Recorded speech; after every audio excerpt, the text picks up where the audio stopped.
You're watching a video on YouTube, then you head to Amazon to buy your grandma's birthday present. This internet browsing is taking place on a level of the internet called the surface web. But beneath it are many more layers of the internet in what's known as the deep web. At the top of these layers are websites that can be accessed but can't be found by doing a simple search on Google or Bing. Think online banking and government databases, pages that are password encrypted. But what if you keep going down? All the way to the bottom of the deep web.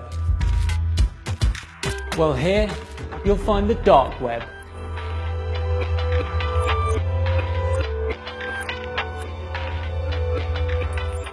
Here, users can communicate through encrypted messages and can buy and sell anything with total anonymity. It's been called the Wild West of the internet because operating in the shadows are extremists, criminals and trolls. But where did the dark web come from and how does it work? Firstly, the dark web is not a place, but a term that describes parts of the internet that hide your identity and location.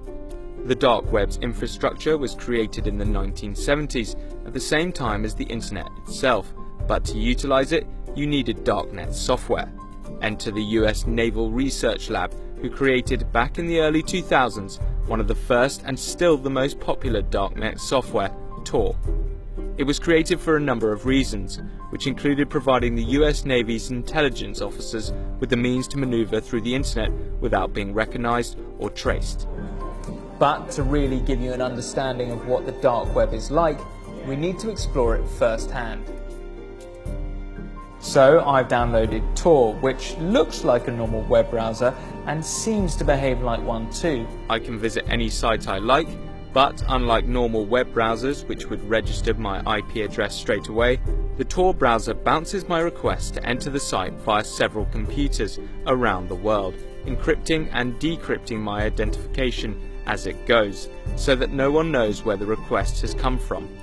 Now that I'm browsing the internet anonymously, certain websites have become accessible. Websites like the infamous Silk Road. The Silk Road was one of the first online black markets where you could buy drugs, guns and child pornography. 2 years after starting the site, the founder, Ross Ulbricht, was arrested in 2013 and sentenced to life in prison for money laundering, drug trafficking, hacking and fraud. This was quickly followed by a shutdown of its successor Silk Road 2.0, along with similar sites such as Project Black Flag and Black Market Reloaded. There are even reports that the FBI has hacked into Tor itself, which subsequently saw the browser's usage drop by nearly 50%. This all gives the impression that the authorities are fighting back, but closing down one or two online markets has simply cleared the way for its competitors. If you didn't want to use the Tor browser, there's I2P or Freenet. Instead of Silk Road 2.0, there's now Dream, Agora or Alphabay, and they all provide the same services. The dark web, however, is not just an eBay for illegal purchases. It's also used by radical extremists to communicate and spread propaganda. But not all activity going on down in the dark web is illegal. Tor, for instance, receives 60% of its backing from the US State Department and the Department of Defense to act as a secure network for both government agencies and political dissidents fighting oppressive regimes. Over the past decade, the dark web has empowered activists to spread news during the Arab Spring and encourage whistleblowers to release information. The dark web, as a tool to help journalists uncover the truth, was made popular by WikiLeaks. Now, news organisations such as the New York Times and The Guardian all host dark web drop sites for uploading anonymously leaked tips and documents. It's also helped domestic violence victims hide from online stalkers and allowed ordinary citizens to surf the web without being tracked by advertisers or even the government. Which leaves us with a great dilemma.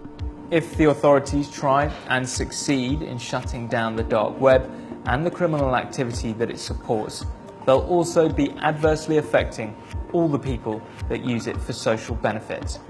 The question remains whether internet freedom and privacy, for legitimate and sometimes life-saving reasons, are worth protecting while this vast criminal underworld operates alongside it, inside the dark web.